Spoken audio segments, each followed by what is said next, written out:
First మన seat allotment జరుగుద్ది, ఇక్కడ డాక్యుమెంట్స్ అప్లోడ్ చేస్తాం. జోసాలో సీట్ వచ్చినప్పటికీ డాక్యుమెంట్స్ కరెక్ట్గా లేక మీ సీట్ క్యాన్సిల్ అయిపోతుంది. కాబట్టి మీరు జోసాలో ఎటువంటి మిస్టేక్ చేయకూడదు అంటే జోసాకు కావాల్సిన డాక్యుమెంట్స్ ఏంటి అనేది కరెక్ట్గా మీకు ఐడియా ఉండి తీరాల్సిందే. సో ఈ వీడియో సెషన్లో మ్యాండేటరీ డాక్యుమెంట్స్ ఏంటి, కేటగిరీ డాక్యుమెంట్స్ ఏంటి అండ్ ఇన్స్టిట్యూట్ బేస్డ్ డాక్యుమెంట్స్ ఏంటో క్లియర్గా పిన్ టు పిన్ చూసుకోబోతున్నాం. This is Sunil. మన ఆర్ఎస్ అకాడమీ ఛానల్ సబ్స్క్రైబ్ చేసుకోవడం మర్చిపోకండి, ఎందుకంటే మీకు సంబంధించిన ఎన్నో ఇంపార్టెంట్ వీడియోస్ మన ఛానల్ నుంచి రిలీజ్ అవుతాయి కాబట్టి. అండ్ ఆఫ్టర్ ఈ కౌన్సిలింగ్ అయిపోయిన తర్వాత కూడా చాలా ఎక్స్ప్లెనేషన్ వీడియోస్ మన ఛానల్లో ఉంటాయి కాబట్టి ఖచ్చితంగా ఛానల్ సబ్స్క్రైబ్ చేసుకోండి. సో అండ్ ఎవరికైతే మెంటర్షిప్ కావాలో మీరు ఈ నెంబర్కి కనుక ఫోన్పే ఆర్ గూగుల్ పే కానీ చేసి స్క్రీన్ షాట్ మాకు పంపించారనుకోండి, మేము మీకు ఒక చాయిస్ ఫిల్లింగ్ ఇస్తాము. అండ్ అలాగే మీకున్న డౌట్స్ అండ్ డాక్యుమెంట్స్ అప్లోడ్ చేసిన తర్వాత టెక్నికల్ ఎర్రర్స్ ఏమైనా ఉంటే దాంట్లో గైడ్ చేస్తాము. టిల్ అన్ని రౌండ్స్లోనూ మా సపోర్ట్ ఉంటుంది కాబట్టి మెంటర్షిప్ తీసుకోవడం మీకు చాలా హెల్ప్ అవుతుంది. ఓకే, సో అలాగే ప్రాసెస్ కావాలి, జోసా కౌన్సిలింగ్ ప్రాసెస్ కావాలన్నా దానికి సంబంధించిన వీడియో లింక్స్ కింద ఉన్నాయి. అండ్ అంతేకాకుండా ఫీజెస్ ఎలా ఉంటాయి, ఎన్ఐటీలు ఎలా ఉంటాయి, ఐఐటీలు ఎలా ఉంటాయి, జిఎఫ్టీస్లో ఎలా ఉంటుంది అన్నది కూడా ఎక్స్ప్లెయిన్ చేసిన వీడియో కింద ఉంది. రవి సార్ ఎక్స్ప్లెయిన్ చేశారు. సో అది కూడా కింద ఉంది. సో అవి మీకు చాలా హెల్ప్ అయితే ఒక ప్లేలిస్ట్ చెక్ చేయండి. అవి మీకు చాలా అంటే అర్థం చేసుకోవడం, జోసా కౌన్సిలింగ్ అర్థం చేసుకోవడానికి ఇంకా అవి చాలా హెల్ప్ అవుతాయి. Okay, so total JoSAA counselling అనేది మనకు డాక్యుమెంట్ వెరిఫికేషన్ అనేది కంప్లీట్గా ఆన్లైన్ కాబట్టి మీరు ఏమైనా ఎర్రర్స్ ఉన్నా ఏమన్నా వాళ్ళు email through, mobile number through మనతో కాంటాక్ట్ చేస్తారు కాబట్టి ఈమెయిల్ చాలా జాగ్రత్తగా ఎప్పటికప్పుడు చెక్ చేసుకుంటూ ఉండాలి వన్స్ మీరు డాక్యుమెంట్ అప్లోడ్ చేసిన తర్వాత. ఓకే, సో ఇక్కడ చూసుకుంటే కనుక ఫస్ట్ మ్యాండేటరీ డాక్యుమెంట్స్ చూసుకుందాం. ఓకేనా, సో మ్యాండేటరీ డాక్యుమెంట్స్లో ఫస్ట్ వచ్చేది ఏంటంటే మార్క్స్ షీట్ అనమాట. So 10th class mark sheet, 10th class mark sheet based ఆనే మీ డేట్ ఆఫ్ బర్త్ కానీ మీ ఫాదర్ నేమ్ కానీ అవన్నీ కూడా మీకు 10th class mark sheet based on రిఫరెన్స్తోనే చూసుకోవడం జరుగుతుంది. Okay, so 10th class mark sheet అయిపోయిన తర్వాత 12th class mark sheet next అనమాట. 12th క్లాస్ మార్క్ షీట్ ఏంటంటే మీ ఎలిజిబిలిటీని చెక్ చేయడానికి మీకు 75% ఉందా లేదా. సో కొన్ని బోర్డ్స్ చాలా టఫ్ కరెక్షన్ చేస్తాయి కాబట్టి అక్కడ టాప్ 20% మీరు ఉన్నారా లేదా అన్న చూసుకోవడానికి 12th class mark sheet help అవుతుంది వాళ్ళకి.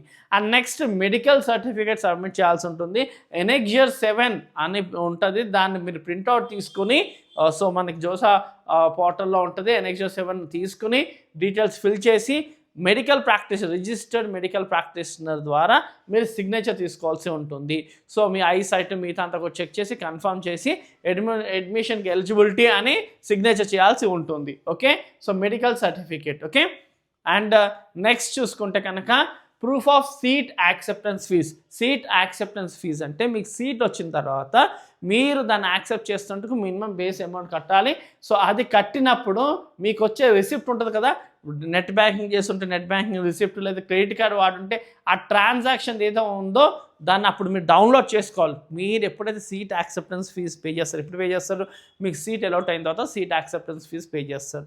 ఆ సీట్ యాక్సెప్టెన్స్ ఫీజ్ ఏంటి, పార్షల్ ఫీ పేమెంట్ ఏంటి, ఈ మాటలన్నీ అర్థం కావాలంటే కింద round the clock JoSAA counselling గురించి చెప్పిన వీడియో ఉంది, దాంట్లో మీకు క్లియర్గా అర్థమవుతుంది. ఆ సీట్ యాక్సెప్టెన్స్ ఫీజ్ పే చేసిన ట్రాన్సాక్షన్ది అప్పుడే మీరు డౌన్లోడ్ చేసుకోవాలి. మీరు మొబైల్లో పే చేసినా సిస్టంలో పే చేసినా మీరు డౌన్లోడ్ చేసి పెట్టుకోవాలి. అది మీరు నీట్గా అప్లోడ్ చేయాల్సి ఉంటుంది. Next cancel cheque. Cancel cheque మీరు అప్లోడ్ చేయాల్సి ఉంటుంది. Scanned copy of cross cheque మీద క్రాస్ చేసి ఉన్నది మీరు అప్లోడ్ చేయాల్సి ఉంటుంది. ఎందుకు అంటే ఇది పేరెంట్స్ది పెట్టాలి. ఎందుకు అంటే క్యాండిడేట్స్కి ఆ చెక్ రాదు కాబట్టి పేరెంట్స్ది పెట్టాలి. ఎందుకంటే ఏదైనా అమౌంట్ రిఫండ్ అవ్వాలి అనుకోండి, మీరు ఏదైతే క్యాన్సిల్ చెక్ పెట్టారో దానికి మీ రిఫండ్స్ అన్ని క్లెయిమ్ అవుతాయి. రిక్వైర్లీ secure for initiating any refund claims date. ఖచ్చితంగా రిఫండ్స్ ఏవో ఒకటి ఉంటాయి. సో ఆ రిఫండ్స్ ఏవైతే ఉన్నాయో అంటే మీరు పే చేసిన ఫీజు సంబంధించి, లేకపోతే తర్వాత ప్రొసీడింగ్స్లో కనుక మీరు ఎక్సెస్ ఉందనుకో ఆ ఎక్సెస్ దాన్ని బట్టి రిఫండ్ చేయాలి అంటే ఏ అకౌంట్కి చేయాలి అన్న దానికోసమే ఈ క్యాన్సిల్ చెక్ అనమాట. ఆ క్యాన్సిల్ చెక్ మీద మీ అకౌంట్ నెంబర్, ఐఎఫ్ఎస్సి అన్నీ కూడా ఉంటుంది కదా. సో దానికే వాళ్ళు ఏం రిఫండ్ చేయాలంటే రిఫండ్ చేస్తారు. కాబట్టి మీ పేరెంట్స్ స్టూడెంట్ది కానీ పేరెంట్ది కానీ స్టూడెంట్కి ఆ చెక్ బుక్ ఉండదు కాబట్టి పేరెంట్ది మీరు క్యాన్సిల్డ్ చెక్ని మీరు అప్లోడ్ చేయాల్సి ఉంటుంది. Next valid ID proof like Aadhaar card ఉండొచ్చు, పాస్పోర్ట్ ఉండొచ్చు, పాన్ కార్డు ఉండొచ్చు, ఏమన్నా ఉండొచ్చు. సో బేసిక్గా ఆధార్ కార్డు బెస్ట్, నీట్గా మీరు స్కాన్ చేసుకుని అదన్నీ పెట్టుకోవాలి. ఇవన్నీ కూడా ఒరిజినల్లే చేసుకోవాల్సి ఉంటుంది. ఇవి మ్యాండేటరీ అనమాట. ఓకే, ఏవేవి 10th class certificate, 12th class memo, medical certificate NXR 7ని ప్రింట్అవుట్ తీసుకుని అక్కడ సిగ్నేచర్ మెడికల్ ప్రాక్టీషనర్ సిగ్నేచర్ తీసుకున్నది. And next seat acceptance fee pay చేస్తారు సీట్ వచ్చిన తర్వాత అది. And next cancel cheque and Aadhaar card ID proof అనమాట. ఓకే, ఇవి మ్యాండేటరీ. ఇన్స్టిట్యూట్ స్పెసిఫిక్ డాక్యుమెంట్స్ ఏంటంటే మీకు కనుక ఐఐటీలో సీట్ వస్తే కనుక JE advance admit card and provisional seat allotment letter, ఏదైతే సీట్ వచ్చినప్పుడు సీట్ అలాట్మెంట్ లెటర్ ఉంటుందో అది. And next 2 passport size photos అనమాట. ఇవి మీరు ఎప్పుడు ఫిజికల్ వెరిఫికేషన్కి ఇన్స్టిట్యూట్ దగ్గరికి వెళ్ళినప్పుడు, మీకు అలాట్ అయిన ఐఐటి దగ్గరికి, మీ ఐఐటి ఇన్స్టిట్యూట్కి మీరు వెళ్ళినప్పుడు అక్కడ ఇవ్వాల్సిన సర్టిఫికేట్స్ ఇవి అనమాట. JEE advance admit card and seat allotment letter and 2 passport size photographs.